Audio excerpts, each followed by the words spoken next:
दोस्तों, गजा में इस वक्त क्या सूरत हाल है? दुनिया को तो यही पता है कि गजा में चूंकि जंगबंदी हो चुकी है, इसलिए वहां अब सब कुछ बेहतर हो रहा होगा।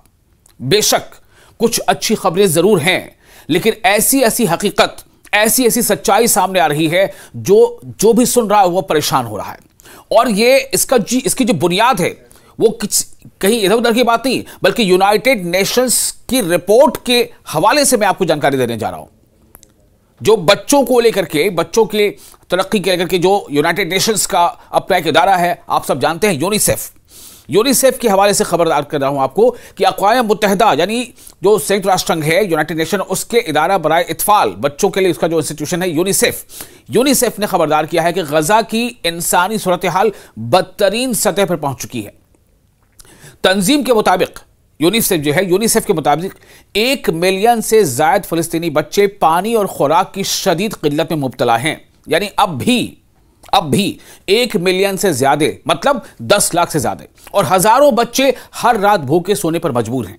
हालांकि जंग बंदी का मुआहदा नाफिज है, सीज फायर लागू है, दुनिया को यही पता है कि सीज फायर लागू है और जंग बंद हो चुकी है, तो सब कुछ ठीक हो चुका होगा।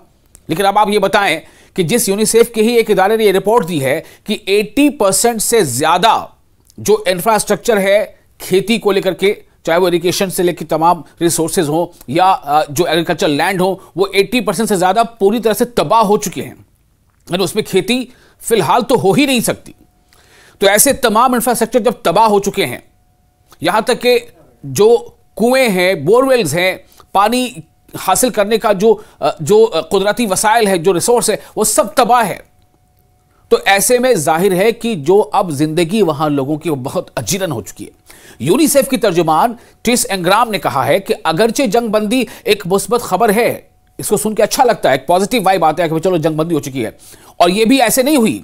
दुनिया के हसास लोगों ने, तमाम वो लोग जो खुद को ह्यूमन कहते हैं, ह्यूमन समझते हैं और ह्यूमन का दर्द महसूस करते हैं, इंसानियत का दर्द महसूस करते हैं, चाहे वो किसी भी कॉन्टिनेंट या किसी भी मुल्क के रहने वाले हो या किसी कंट्री के रहने वाले हो, ज्यादातर कंट्री के लोगों ने सड़कों पर आकर के और अपनी मकामी पुलिस से बिल्कुल हाथापाई करके किसी भी तरह से इस आवाज को इतना बुलंद किया, इतना ज्यादा प्रोटेस्ट किया, इतना ज्यादा प्रदर्शन किया इस्राएली हमले के खिलाफ और गजा के लोगों के हक में, कि बहरहाल दुनिया की जो सो कॉल्ड जो लीडिंग कंट्रीज हैं उन्हें जंगबंदी ऐसा खाका तैयार किया और जंगबंदी नाफिज है। तो दुनिया को तो यही पैगाम है कि जंगबंदी नाफिज है, लेकिन वहां की हकीकत अब सामने इस तरह से आ रही है। आपको बताएं कि यह मुस्बत खबर जरूर है कि जंगबंदी है, मैंने पहले ही कह दिया था, लेकिन यह भूख के खात्मे या साफ पानी के फराहमी के लिए काफी नहीं है। यानी बच्चे वहां अब भी भूखे रहने पर मजबूर हैं, उन्हें पीने को साफ पानी नहीं मिल पा रहा है। और ऐसे बच्चों की तादाद कितनी बताई गई? 1 मिलियन से ज्यादा, 10 लाख से ज्यादा। तो जो यूनिसेफ के जो लीड हैं, जो उनके चीफ हैं, उनके बकौल गजा में पानी और सेहत की बुनियादी तंसीबात को नाकाबिले तलाफी नुकसान पहुंचा है। यानी उनको इतना जबरदस्त नुकसान पहुंचा है इसराइली हमले में कि उसको फौरी ठीक किया जाना बेहद नामुमकिन है, असंभव, इम्पॉसिबल। और फलस्तीनी खानदान रोजाना बका की जंग लड़ रहे हैं कि किसी तरह से सरवाइव करना है। They are fighting for survival, क्योंकि अस्पताल तबाह हो चुके हैं, तिब्बी सामान नापैद हैं, यानी मेडिकल गैजेट्स, मेडिकल जो दूसरी चीजें हो सकती हैं, दवाएं हो सकती हैं, एसेंशियल मेडिकल कमोडिटीज सब है ही नहीं ना। बिल्कुल गिने चुने अस्पताल है, वो भी दूर दराज के इलाकों में, यानी कि दूसरे शहरों में जहां पर जो सीधे सीधे इसकी जद में नहीं आए थे। गजा की खासतौर से बात कर रहे हैं, गजा के ज्यादातर अस्पताल बिल्कुल इस्राएली हमले में वो बिल्कुल खंडर बन चुके हैं। तो आप सोचें, पीने के लिए साफ पानी मुहैया नहीं है, खाने पीने की गज़िया जितनी चाहिए, जितनी अजनास, जितना फूड चाहिए उतना अवेलेबल नहीं है। अस्पताल, वहां पर मेडिकल एमिनिटीज, फैसिलिटीज नहीं है, अस्पताल टूट चुके हैं, वो बमबारी का शिकार हो चुके हैं। यूनिसेफ ने मजीद बताया है कि गजा में इंसानी इमदाद यानी ह्यूमैनिटेरियन एड के दाखिले में मामूली इजाफा जरूर हुआ है, थोड़ा सा, यानी कि जो ह्यूमैनिटेरियन एड के जो ट्रक्स आ रहे हैं उनकी तादाद पहले के मुकाबले, जब जंगबंदी नहीं लागू थी तब के मुकाबले थोड़ी सी उनकी तादाद बढ़ी है, मगर ये अब भी जंग से पहले की सतह के मुकाबले में इंतहाई कम है और अवाम की वसी इंसानी जरूरियात पूरी करने से कोसों दूर है। आप सोचें, इसका मतलब क्या हुआ कि ठीक है आसमान से बम बड़े इलाके में नहीं गिर रहे, लेकिन भूखे बच्चे कहां जाएं, जो बीमार है वो कहां जाएं, जिनके हाथ पैर टूट चुके हैं, फ्रैक्चर हैं, जिन्हें ऑपरेशन कराना है वो कहां जाएं, जिन्हें दवाओं की जरूरत है वो कहां जाएं, जिन्हें मेडिकल फैसिलिटीज चाहिए वो कहां जाएं।